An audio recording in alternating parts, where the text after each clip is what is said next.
함께 보실 하나님 말씀 마태복음 5장 3절 말씀입니다. 마태복음 5장 3절 말씀, 한 절 말씀이니까 우리가 자막과 성경을 보시면서 함께 합독하시도록 하겠습니다. 같이 읽습니다. 시작. 심령이 가난한 자는 복이 있나니 천국에 그들이 것임이요. 아멘. 할렐루야. 한 주간 잘 지내셨나요? 네. 코로나가 조금씩 줄어들고 있습니다. 정부에서도 조금씩 거리두기 단계를 낮추고 있고 18일쯤부터는 외부에서 마스크도 벗을 수 있지 않을까, 이런 여러 가지 이야기가 나오고 있습니다. 곧 끝날 것입니다. 우리가 이런 믿음을 가지고 끝까지 기도하며 또 지킬 것은 지키면서 상황들을 하나님께 맡기고 우리 할 일들을 잘 감당해 나갈 수 있는 우리 진주 성북교회 성도님 될 수 있기를 예수님의 이름으로 축복합니다.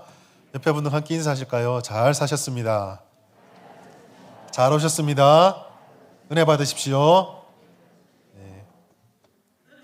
오늘부터 지난주에 예고드렸던 것처럼 팔복 숫자라는 두 번째지만 본격적으로 팔복 강의를 시작하도록 하겠습니다. 오늘 첫 번째로 심령이 가난한 자라는 제목으로 하나님 말씀 함께 나누겠습니다. 가끔씩 불신자를 만나서 대화를 나눌 때가 있습니다. 그러면 제가 목사인 것을 알기 때문에 이런저런 이야기들을 하는데 대부분 교회에 대한 이야기들이 좋은 이야기들은 아닙니다. 제일 많이 듣는 얘기들이 목사님 교회가 왜 이럽니까? 어떻게 생각하십니까? 라고 물어보십니다. 이제 공격을 하는 거죠. 저한테 이제 듣고 싶은 말은 별로 없습니다. 거기에 대해서 제가 이런저런 이야기를 하고 또 복음에 대해서 이렇게 얘기를 해줍니다. 그러면 참 점잖게 얘기하시는 분들은 이렇게 대답을 하십니다. 그렇죠. 교회 가면 좋은 말도 많이 듣고 참 좋습니다. 이렇게 얘기를 하거나 아니면 이런 얘기들 하십니다. 네, 기회가 한번 되면 교회 가면 참 좋겠습니다. 라고 말합니다. 무슨 의미죠? 안 가겠다는 얘기입니다. 안 오겠다는 얘기고요. 별로 와닿지가 않는다라는 그런 말씀입니다. 전 교회 안 갑니다. 더 이상 이런 주제를 얘기하고 싶지 않습니다. 그만 얘기해 주시죠. 이런 이야기들인 것을 저도 잘 알면서도 모른 척하고 똑같은 얘기를 반복을 합니다. 사실 선입견을 버리고 성경의 말씀을 듣거나 설교의 말씀을 들으면 좋은 말들입니다. 나쁘게 살아라. 다른 사람들의 고통을 어떻게 잘 주는지를 배워서 너는 피해보지 않고 다른 사람들을 힘들게 해라. 강대상에서 설교 말씀을 통해 또 성경을 통해 이런 이야기들을 전해주지는 않죠. 우리가 흔히 얘기하는 학교를 지나면서 자라오면서 들었던 도덕에서 좋은 이야기들은 교회에서도 여전히 좋은 이야기들입니다. 그렇지만 우리가 또한 한 가지 기억할 것이 있습니다. 좋은 이야기들이고 세상 사람들도 받아들일 수 있는 이야기지만 그렇다고 해서 기독교 신앙이 단지 윤리적으로 좋은 성품을 가지게 만든다거나 도덕적인 인격 함양의 목적을 두고 있는 그런 수양서가 전부인 것은 아닙니다. 지난주에 우리가 보았던 것처럼 산상수훈의 말씀이 이것을 우리에게 잘 보여주고 있습니다. 산상수훈은 무리를 떠나 예수님에게 나온 제자들에게 뚜렷한 목적을 가지고 주어진 구별된 말씀이었습니다. 그래서 지난주에 뭐라고 말씀드렸었냐면 구별된 자들에게 주어진 말씀이기 때문에 기본적으로 그 말씀 속에는 반문화적인 성격, 이 시대의 정신과는 같이 갈 수 없는 성격들이 담겨져 있다라고 말씀을 드렸습니다. 그리고 오늘 본문은 그와 같은 성격들이 잘 드러나고 있습니다. 팔복의 첫 시작, 가난한 심령에게 천국의 복이 있다라는 이 말씀으로부터 함께 보도록 하겠습니다. 보편적으로 사람들이 좋아하는 것들이 있습니다. 그리고 보편적으로 사람들이 싫어하는 것들이 있습니다. 떠오르는 목록들이 있으시죠? 그런데 보편적으로 사람들이 좋아하는 것이나 보편적으로 사람들이 싫어하는 목록들을 쫙 뽑아놓고 우리 성도들이 바라보면 우리도 역시 좋아하는 것은 좋아하고 우리도 역시 싫어하는 것들은 싫어합니다. 별로 차이가 없는 경우들을 잘 좀 발견할 수 있다는 것이죠. 이런 차이가 어떻게든 간에 예수를 안 믿는 사람이든 믿는 사람이든 다 공통적으로 싫어하는 것이 있다면 그 중에 한 가지가 아마 이 가난일 것입니다. 가난은 모두가 싫어합니다. 교회 다니는 사람도 싫어하고 예수 안 믿는 사람들도 싫어합니다. 그런 관점에서 오늘 본문을 보면 우리가 일반적으로 싫어한다라고 하는 선호도에 폭탄이 던져졌습니다. 가난은 싫은 것, 나쁜 것, 그렇게 사람들이 생각하는데 오늘 본문은 가난은 복이다라고 말씀하고 있기 때문입니다. 마태복음 5장 3절 말씀 다시 한번 읽어보겠습니다. 시작. 심령이 가난한 자는 복이 있나니 천국이 그들의 것임이요. 아멘. 심령이 가난한 자는 복이 있다. 천국이 그들의 것이다. 이 말씀을 우리가 잘 이해하기 위해서 세 가지 부분에 대해서 좀 살펴볼 필요가 있는데, 첫 번째는 가난이 뭔가, 그리고 이 본문에서 말하는 두 번째, 그러면 심령이 가난하다는 건 또 뭔가, 세 번째, 가난이 뭐고 심령이 가난한 것이 무엇이길래 또 이렇게 됐을 때 우리가 받는 복과 이건 무슨 관계가 있는가, 이 세 가지를 살펴보려고 합니다. 첫 번째, 가난입니다. 팔복의 첫 복은 가난한 자가 복이 있다라고 선언을 합니다. 이 가난은 우리가 생각하는 바로 그 가난이 맞습니다. 헬라어로 푸토코스라고 하는 단어인데요. 이 단어가 말하는 가난은 돈이 거의 없고 소유가 거의 없는 상태를 말하는 단어입니다. 돈이 없고 소유가 거의 없어서 다른 이들의 경제적인 도움이 없이는, 그 도움이 없이는 살아갈 수가 없습니다. 뿐만 아니라 이처럼 가진 것이 없고 힘이 없기 때문에 가진 것이 있는 사람과 힘 있는 사람들에 의해서 이용당하거나 그 다음에 착취를 당하거나 억울한 일을 당해도 대항할 수 없는 연약한 자들을 총지칭하는, 그 모든 가난을 총칭하는 것이 바로 이 푸토코스라고 하는 가난한 자의 단어입니다. 저도 지독한 가난을 경험해 본 적이 있습니다. 그렇게 안 보이시죠? 워낙 품격 있게 생겨가지고 그렇게 안 보이실 텐데, 대학교에 다닐 때 저희 집이 참 아버지께서 사업이 부도가 나서 다 가족들이 뿔뿔이 흩어진 적이 있습니다. 아버지는 밀양으로 가시고 어머니는 청주에 가셨고 저와 제 동생은 부산에, 제가 고향이 부산이거든요. 부산에 남았지만 동생도 친구 집에 가고 저도 친구 집에 들어가서 지냈던 적이 있습니다. 그런데 제가 머물렀던 친구 집도 그렇게 여유가 있지 않았기 때문에 그 가족들이나 이렇게 좀 눈치가 보여서 5년 정도를 그렇게 좀 밖에서 살았는데 3년 정도를 교회에 와서 청년부실 사무실에서 지내고 그 위에 쪽방이 하나 있거든요. 그 방에서 한 3년을 살았던 적이 있습니다. 당시가 이제 군대를 제대하고 나서 학교에 복학을 했던 시점인데, 제가 부산대학교를 다녔는데 그 학교까지 가려면 일단 기본적으로 왕복 차비가 한 2,000원 정도, 2,000원이 조금 더 필요했고요. 학교에서 가장 싸게 밥을 먹는다고 했을 때 점심만 먹고 돌아온다는 가정하에 한 2,000원 정도가 필요해서 한 4,000원이 필요했습니다. 그런데 이 돈이 없었습니다. 이 돈이 없어서 밥은 어떻게든 안 먹을 수 있어서 한 2,000원 정도 있으면 학교는 갔었는데요. 어떨 때 보면 그 학교 갈 차비가 없어서 학교를 못 간 적이 굉장히 많았습니다. IMF 알바를 하면 되지 않느냐라고 말하는데, 그때 당시가 이제 IMF가 터지고 나서 그렇게 얼마 지나지 않은 뒤라서 흔히들 말해서 정직원을 할 만한 사람들이 아르바이트를 뛰고 있을 때였거든요. 쉽게 말해 고용주 입장으로 봤을 때는 일을 훨씬 잘하는 사람을 싼 값에 쓸 수 있는데 굳이 저 같은 초짜들을 쓸 이유가 없는 겁니다. 알바를 너무 못 구하겠는 거예요. 더군다나 그때 이제 청년교회에서 이제 간사 생활을 하면서 이렇게 사례를 한 달에 한 20만 원 받는 걸로 생활을 하고 있었거든요. 알바를 못 구하기 때문에. 학교도 다녀야 돼서 정직원을 못 하고, 이제 그 돈이 똑 떨어지면 이제 그때부터는 차비 같은 게 없으면 학교를 못 가는 겁니다. 걸어서 학교 가면 되잖아요. 지하철 타고 45분을 가야 되기 때문에 걸어서 도저히 갈 수 있는 거리가 아니었습니다. 저는 이제 그때의 하나님께서 가난이 뭔지를 굉장히 뼈저리게 경험하게 해 주셨습니다. 그래서 제가 지금은 면을 먹는데 한동안 면 음식을 안 먹은 적이 있었습니다. 그 기간 동안에 주로 먹었던 게 사리곰탕면, 곰탕이곰 이런 거, 그 면을 하도 많이 먹어서 면을 먹으면 너무 싫어하고요. 제가 저희 아내한테 한 말씀드린 적이 있는데 지금은 좀 많이 고쳤습니다. 결혼 초기에 좀 제 로망 중에 하나가 안 먹어도 상에 반찬이 몇 가지 있는 걸 바랬습니다. 왜냐하면 5년 동안 주로 제가 살았던 게 그 사리곰탕면 하나에 청년무실에 누가 이제 새벽기도 마치고 자기들 먹고 남겨놓은 거 있으면 그 쪽김치 조금, 고추장 좀 이렇게 찍어 먹고 살았거든요. 가난이, 저는 참 그게 있습니다. 예를 들어서 가난이 주는 그래도 노망이 있다. 우리가 청빈이 주는 고상함이 있다. 저는 그때 당시 그 말을 듣고, 사실 지금 때 그 말씀 전해주신 목사님께 죄송한데 이 본문의 말씀에 가난이 주는 복을 말씀드리면 속으로 그렇게 생각했습니다. 배부른 소리 하십니다. 가난을 못 겪어봐서 모릅니다. 처절한 가난을 모르십니다. 2,000원 없어서 학교 못 가서 교수한테 연락받아 너 이러면 학사경고 받는다. 이런 얘기 안 들어본 사람은 가난이 뭔지를 잘 모릅니다. 아마 여기 계신 어르신들 중에 6.25를 지내고 그 우리나라 개발도상국 시대를 지내셨으면 제가 지금 하는 말이 무슨 말씀인지 너무 잘 아실 겁니다. 엄청나게 가난한 거죠. 그래서 가난은요 결코 환영받을 수 없습니다. 가난은 사람들이 좋아할 수 없는 것입니다. 신앙적으로 가난이 복이다라고 머리로는 이해될지 모르겠지만 마음으로 동의는 참 힘이 듭니다. 그런데 이 복이 아닌 가난을 하나님께서 가난한 자가 복이 있다고 말하고 있습니다. 그런데 여기에 한 가지 단서가 붙어 있습니다. 바로 심령이 가난한 자, 마음이 가난한 자가 복되다라고 오늘 말씀은 전해주고 있다는 것입니다. 이게 가난이 복되다고 하는 이유입니다.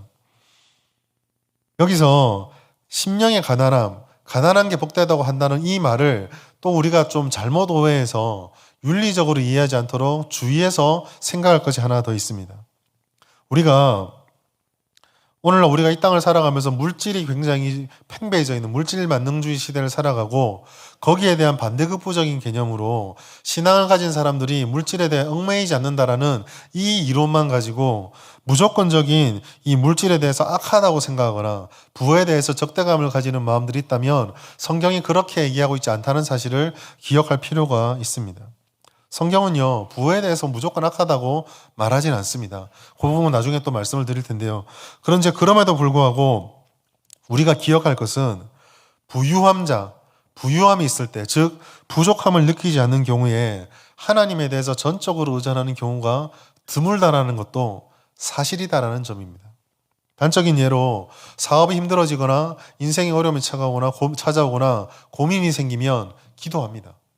열심히 기도하기도 하고 그중에 조금 더 삶의 어려움이 심하신 분들은 새벽 기도에 나와서 부르짖기도 하고 저를 찾아와서 기도 부탁을 하시기도 합니다.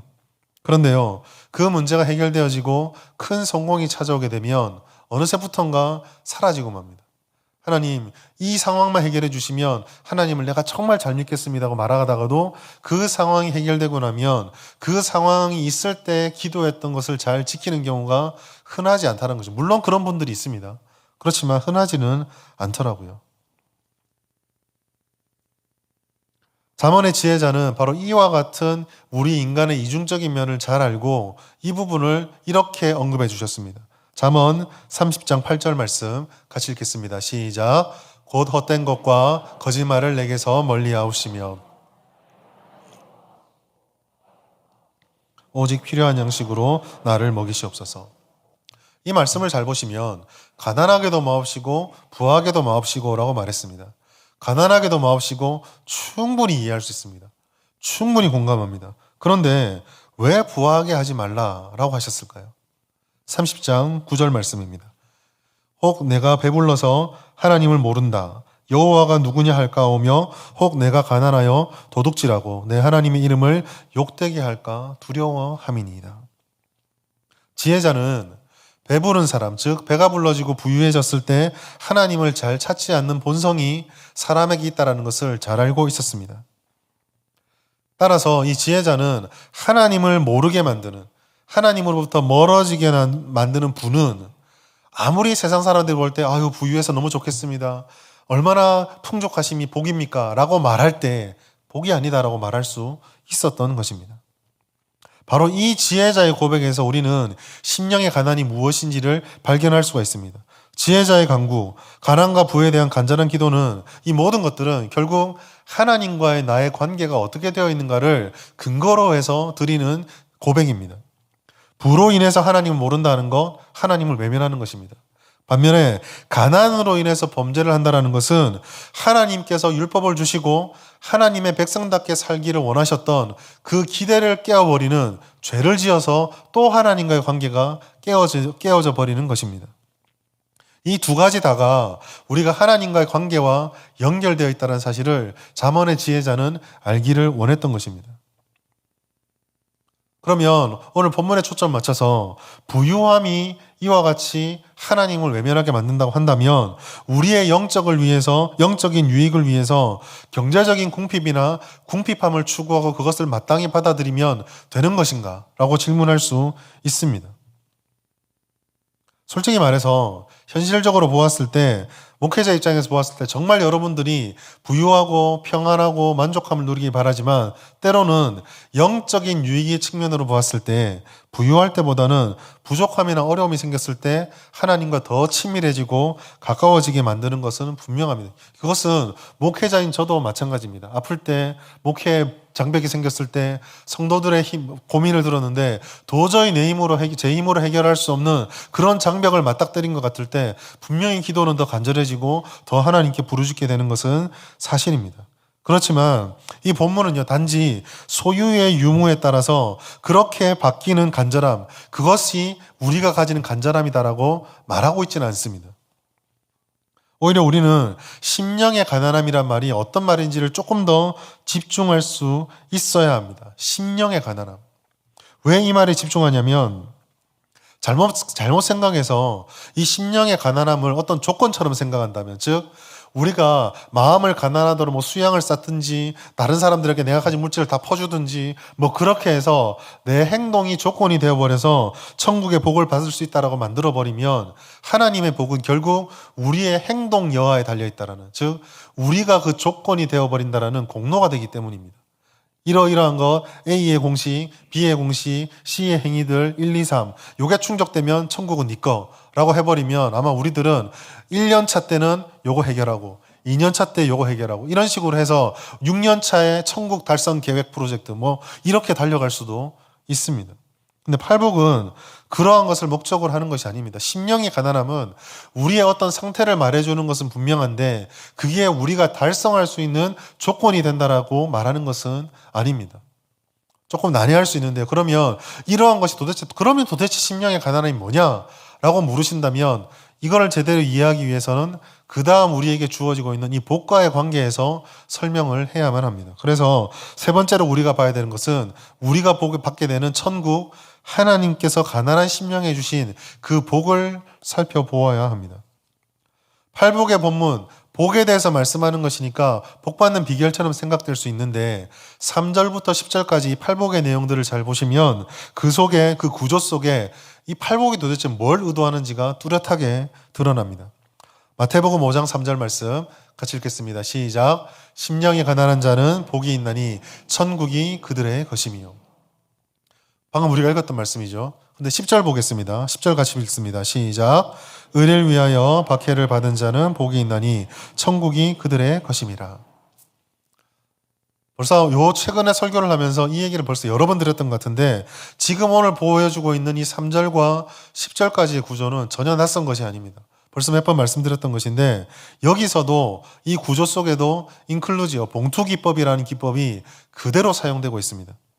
팔복의 핵심의 첫 번째도 천국으로 시작하고 마지막도 천국으로 끝이 납니다.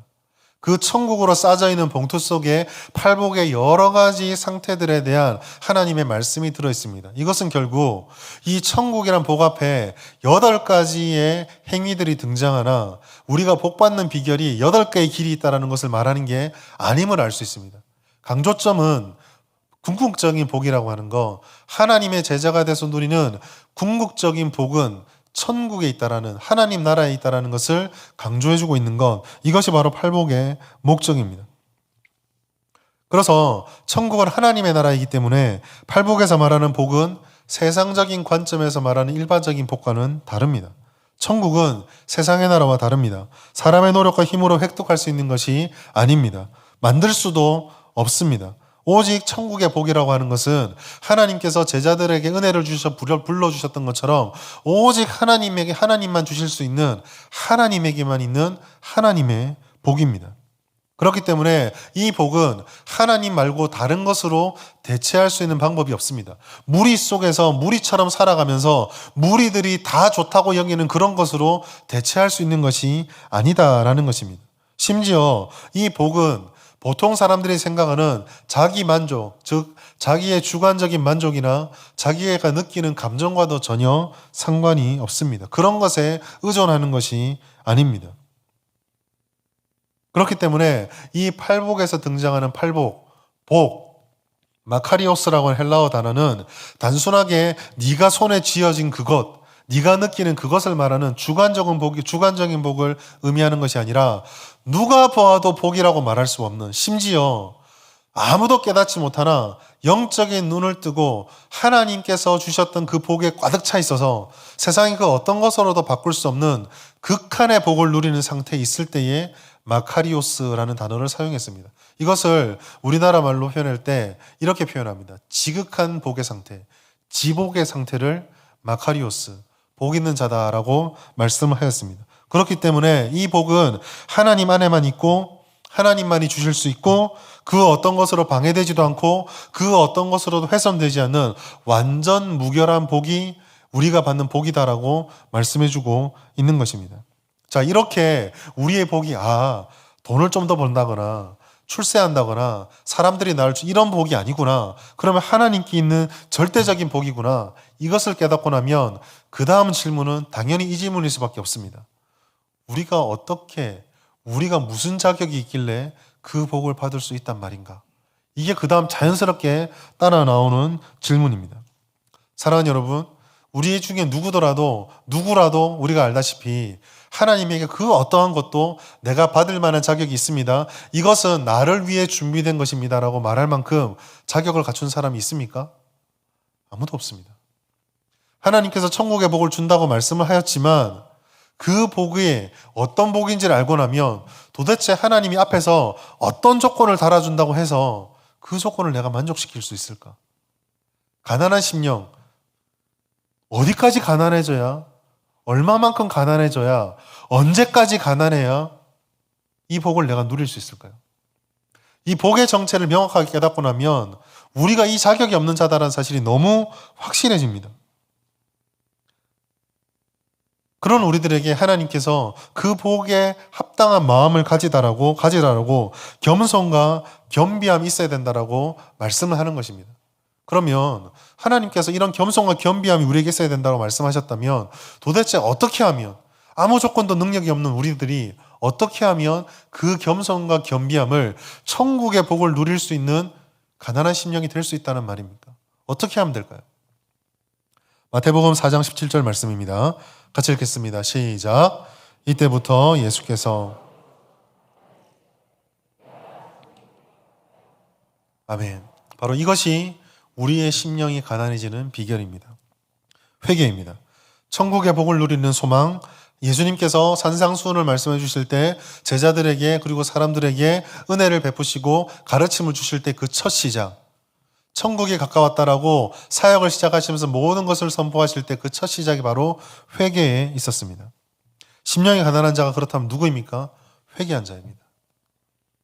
회개한다라는 것은 하나님이 없는 것처럼 자신의 죄악을 놓지 않은 채 살아가면서 자신이 무엇이든지 다 할 수 있는 거라고 생각하는 오만한 심령이 돌이키게 되는 것, 그것이 바로 회개입니다. 회개를 하게 되면 다 괜찮다고 생각했던 자기 자신이 비로소 하나님의 은혜로 자신을 정직하게 보게 되어서 내가 얼마나 영적으로 파산한 존재인지를 발견하게 됩니다. 이렇게 파산한 상태, 그 절망을 깨닫게 되면 우리의 힘으로 그것을 해결할 수 없다는 것을 깨닫게 되고, 그리하여서 이 상황을 해결할 수 있는 유일한 소망이 하나님께만 있구나, 이거를 깨닫게 됩니다. 즉 하나님만이 유일한 소망이고 우리에게 필요한 전부임을 깨닫게 되는 것, 이것이 회개한 자요 심령이 가난한 자입니다. 모든 것이 하나님으로부터 시작되고 하나님에게서 끝이 남을 알고 오직 하나님만을 간절히 바라고 그런 마음의 상태가 되는 것, 이게 바로 가난한 심령이다라고 말하고 있습니다.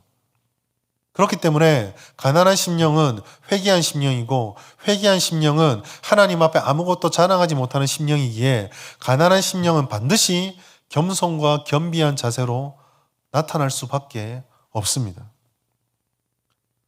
근데 여기서 핵심은요, 우리가 얼마나 부자인가, 즉 우리의 소유가 부하게 있는가 가난하게 있는가, 여기에 있지 않습니다. 세상의 모든 부를 가지고 있지만 하나님 앞에 얼마든지 가난한 사람이, 마음이 가난한 사람이 있습니다. 이 가난한 심령은 하나님께 모든 것을 맡기고 하나님만이 나의 전부이기 때문에 그가 소유한 모든 물질은 그를 위해서, 그만을 위해서 존재하는 것이 아니라 하나님을 위해서 하나님이 기뻐하는 것으로 사용되어집니다. 자신도 풍성하게 누릴 뿐만 아니라 감사가 넘치게 되고 공동체도 그가 가진 부유함의 혜택을 볼 수 있게 되는 것입니다. 천국의 은혜로 충만하고 하나님을 사랑하기 때문에 모든 것을 총동원해서 어떻게 하면 하나님을 기쁘게 할 수 있을까? 어떻게 나에게 이 물질을 활용했을 때 하나님이 기쁘게 해야 될까? 이 물질로 우리 가정을 어떻게 꾸려나가야 하나님이 기뻐하실까? 이 물질로 내게 주는 사업, 내 인생, 내 주변의 사람들, 나의 공동체를 어떻게 이 물질로 섬겨야 하나님이 기뻐하실까? 여기에 모든 생각이 집중되게 되는 것이죠. 반면에 물질적으로 가난한데 마음은 한없이 부유한 사람이 있습니다. 하나님에게 돌아오지 않고 오직 자기 자신의 결핍만을 바라보는 아집, 편견, 그런 생각, 오만으로 가득한 사람들이 있습니다. 분노와 불만에 쌓여서 하나님이 주시는 복은 볼 여유도 없는 그런 마음이 부유한 사람이 있다라는 것이죠. 이런 사람들의 마음은 너무 그런 것들로 가득 차 있어서 하나님이 들어올 자리가 없습니다. 사랑하는 성도 여러분, 팔복의 첫 번째 말씀은 우리들에게 그래서 이런 질문을 스스로 던지라라고 말하고 있습니다. 내가 정말 원하는 것이 무엇인지, 나는 정말로 하나님이 그 무엇보다 필요하다라고 인정하고 있습니까? 나는 하나님이 가장 큰 행복이며 가장 큰 복이라고 진심으로 인정하십니까? 하나님이 아니면 멸망할 죄인, 소망이 없는 자다라고 확실히 내 자신을 내가 그런 존재라는 것을 인정하고 있습니까? 바로 이것이 가난이 성경에서 말하는 가난이요. 바로 이 질문에 대한 답이 우리의 심령이 가난하다는 증거요. 바로 이 질문에 대한 답을 통해서 우리가 깨닫고 누리게 되는 것이 바로 천국의 복입니다. 자, 그렇다면 이와 같은 자가 되기 위해서 우리가 하나님께서 말하고 계신 심령이 가난한 자가 되기 위해서는 어떻게 해야 되느냐? 천국의 복이 심령이 가난했을 때 주어지는 것이라면 우리는 성도로서 그것을 고민해야 될 텐데, 첫 번째로 하나님을 갈망하는 자가 되어야 되고 하나님을 갈망하는지를 살펴보아야 합니다. 성도는 하나님을 갈망해야 합니다. 심령이 가난한 자는 하나님만 필요하다라고 인정하고 알기 아는 자이기 때문에 하나님을 갈망할 수밖에 없습니다. 왜냐하면 회개가 가난한 심령으로 들어가게 만든다고 한다면 이 회개는 결국 하나님과 우리의 관계를 회복시키는 것이기 때문입니다. 회개를 통해서 파괴된 하나님과 우리의 관계가 회복되게 되면 우리가 성도가 되었다고 한다면 당연히 하나님으로부터 오는 것이 내게 채워져 있는지를 물을 수밖에 없고 사모할 수밖에 없기 때문입니다. 여기서 저는 하나님을 갈망하는 요청 앞에서 두 가지 요청을 여러분에게 드리겠습니다. 첫 번째로, 아직 예수를 주님으로 고백하지 않고 아직 회개하지 않으며 내가 하나님을 인격적으로 만나지 못한 분들에게 요청합니다. 여러분, 우리는 이렇게 하나님의 말씀을 듣고 하나님 앞에 회개의 기회가 주어지고 주님의 약속의 음성이 들려질 때 그 부르심에 진정으로 순종하셔서 하나님의 자녀가 되어야만 합니다. 하나님을 갈망한다라는 것은 이와 같은 권면, 내가 회개하고 하나님 앞에 심령이 가난한 자가 되어야 된다라는 이 첫 출발점에 서지 못하면 의미 없는 권면입니다. 왜냐하면 하나님을 갈망한다라는 것은 결코 사람의 능력과 의지로 할 수 있는 그런 본질이 아니기 때문입니다. 오히려 사람의 기본적인 본성과 성향은 하나님을 싫어하고 거부합니다. 스가랴서 7장 11절 말씀. 그들이 듣기를 싫어하여 등을 돌리며 듣지 아니하려고 귀를 막으며. 이것이 하나님을 대적하고 하나님 앞에 심령이 가난하지 않으며 하나님께 돌아오지 않는 자들의 특성입니다. 여러분, 이것이 이러한 영혼의 상태를 알기 때문에 설교를 하는 것입니다. 설교의 목적이 무엇입니까?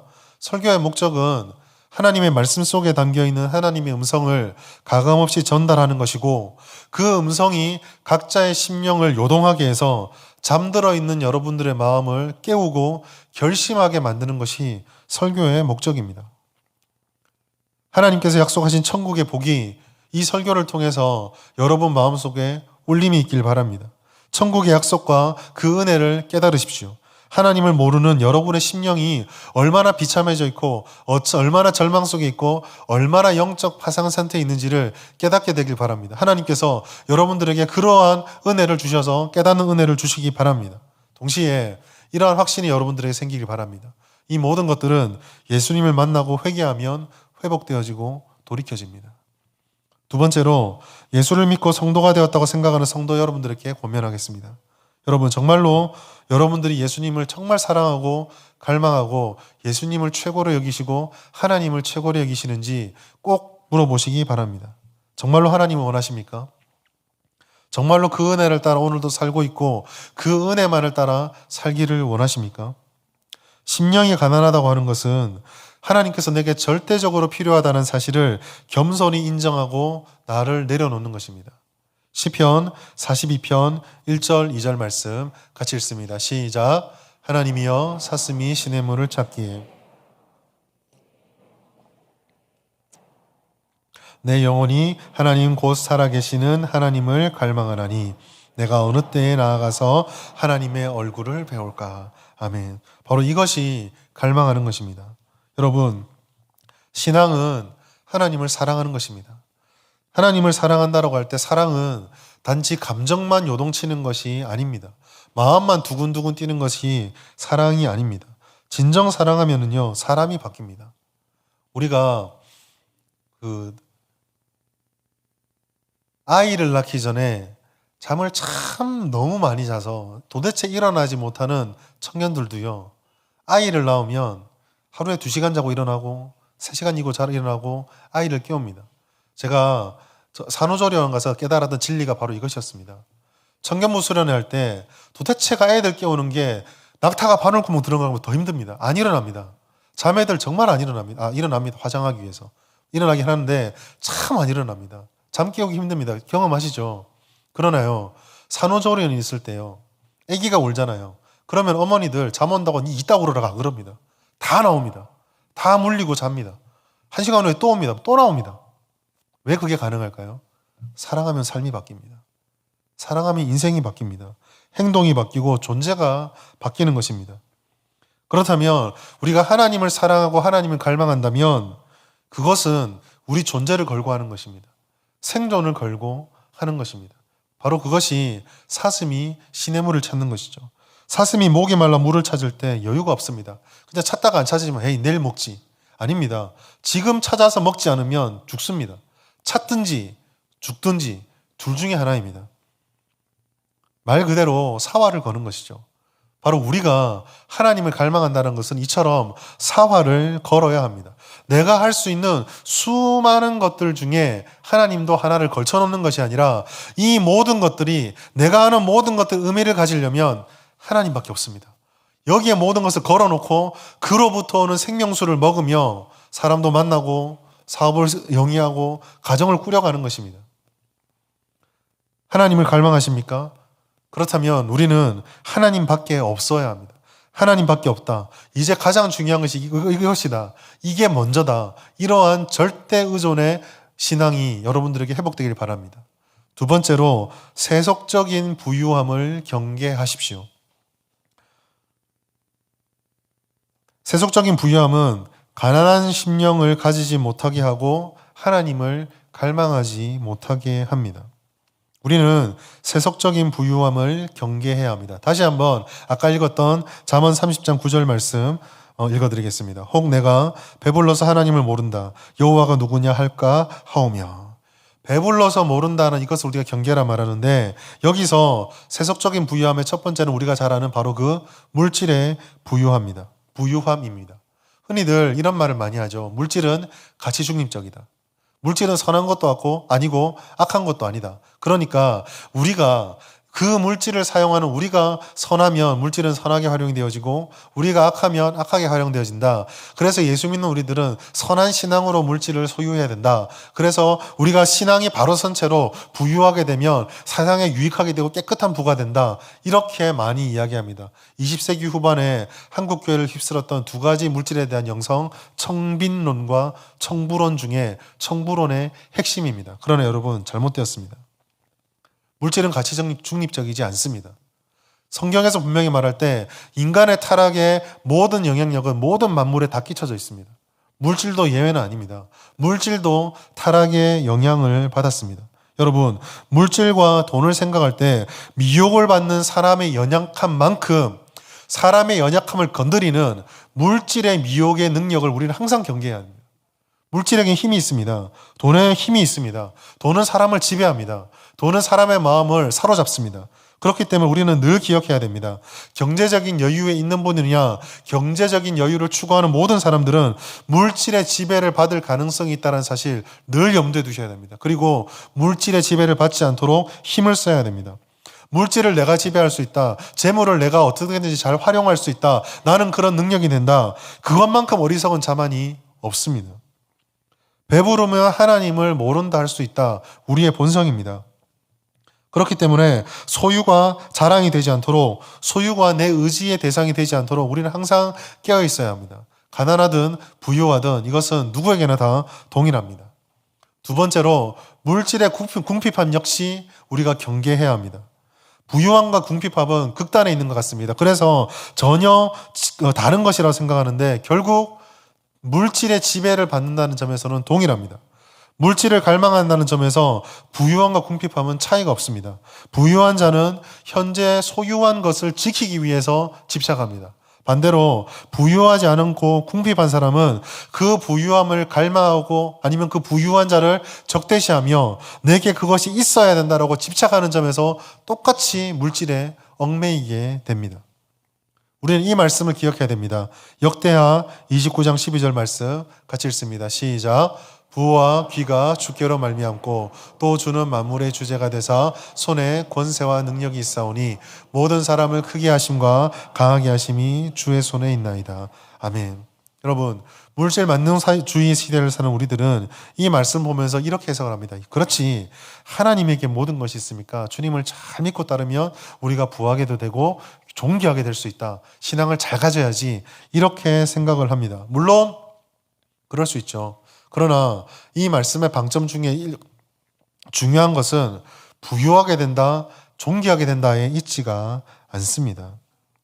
이 말씀의 핵심은요, 예수 잘 믿으면 부자가 된다, 존귀하게 된다가 아니라 부자가 된다라는 것과 존귀하게 된다라는 것이 하나님의 손에 있으니 그 하나님의 자리에 부자가 되어야 한다, 존귀하게 되어야 된다는 자리를 주지 마라라는 것입니다. 그것에 사로잡혀서는 안 된다라는 것입니다. 오해하지 마십시오. 이게 필요한 문제가 아니에요. 우리에게 물질이 필요 없다는 얘기가 아닙니다. 우리가 존귀한 자는 절대 돼서는 안 된다는 게 아닙니다. 회사에서 승진의 기회가 왔을 때 아닙니다. 저는 존귀해지면 안 되니까 승진 안 하겠습니다. 그 얘기를 하는 것이 아닙니다. 승진의 기회가 되면 승진하십시오. 물질이 정당한 방법으로 내게 들어온다면 감사함으로 받으십시오. 우리에게 물질이 필요하다는 거 하나님 모르지 않습니다. 우리에게 어떤 일을 할 때 필요한 사람과 필요한 자리가 있다는 거 하나님이 모르지 않습니다. 그렇기 때문에 부자가 되는 것도 죄인이 아닙니다. 반대로 가난한 것도 결코 의인의 증거는 되지 못합니다. 경계하는 것은 물질과 부가 마음을 장악하게 되면 그 순간부터 물질과 부가 복이 되는 것이 아니라 영적인 경쟁 상대가 되어버린다는 것입니다. 영적인 문제로 바뀌어버린다는 것이죠. 우상이 되기 때문입니다. 우리의 마음이 하나님이 아닌 이런 우상으로 채워져 버리면 그때부터 우리의 심령은 결코 가난해질 수가 없습니다. 하나님이 필요하다는 것은 기본적으로 회개로 인해서 하나님과 하나된 관계가 기본이 되어야 되는데 그 주도권을 물질에 장악해버리면 어떻게 회개할 수 있으며 어떻게 그 마음에 하나님을 모실 수가 있겠습니까? 결코 가난한 심령이 될 수 없는 것이죠. 만약에 그러한 마음을 가지고 하나님을 부르짖는다면 그때부터 하나님은 내 마음의 주인이 아니라 내 마음의 주인의 자리에 있는 것을 섬기는 도구가 될 뿐입니다. 그래서 세속적인 부를 경계해야 하는 것입니다. 우리는 주도면밀하게 심령의 가난함을 가지지 못하도록 하는 유혹과 맞서 싸워야 합니다. 우리의 마음을 사로잡고 있는 것이 무엇인지 늘 돌아보며 우리 마음속에 이와 같은 세속적인 부유함에 대한 자만과 궁핍함에 대한 헛된 갈망이 하나님의 주도권을 앗아가고 차지하고 있지 않은지를, 우리의 심령을 가난한 상태에서 벗어나게 하고 있지 않은지를 늘 돌아보아야 하는 것입니다. 바로 이것이 세속적인 부를 경계해서 심령이 가난한 자가 되는 비결입니다. 말씀을 맺도록 하겠습니다. 우리는 영적 파산자였습니다. 그러나 우리는 하나님의 은혜로 제자가 되고 복된 자가 되었습니다. 우리는 천국의 자녀가 되었습니다. 팔복은 이와 같이 우리가 천국의 자녀가 되었음을, 천국 복을 누리게 될 것임을, 또 누리고 있음을 말씀해 주는 하나님의 귀한 선언입니다. 하나님은 우리의 필요함을 알고 우리에게 은혜를 주십니다. 우리가 그 하나님을 갈망할 때에 하나님께서는 천국을 소유할 수 있도록 약속해 주셨습니다. 이 복은 어느 시대, 어느 상황, 심지어 누가 되었든지 가장 행복한 것을 누릴 수 있는 주님의 선물이자 약속입니다. 우리가 이 말씀을 기억하시면서 오늘 우리 마음 속을 채우고 있는, 우리 마음을 부유하게 만드는 세상의 부를 다 버리시고 하나님을 갈망하시길 바랍니다. 우리의 심령이 가난한 심령인지를 늘 돌아보십시오. 회개를 통해 하나님과의 관계가 바로 되어지고 하나님으로만 가득 차 주님을 더욱더 갈망하고 사랑함으로 하나님 앞에 한없는 가난한 마음을 가질 수 있는, 그리하여서 하나님이 주시는 천국의 보유함을 오늘도 누리고 영원히 약속받을 수 있는 복된 우리 진주 성북교회 성도인 될 수 있기를 예수님의 이름으로 축복합니다. 하나님 아버지 감사합니다. 오늘도 우리에게 말씀의 은혜를 부어주시니 감사합니다.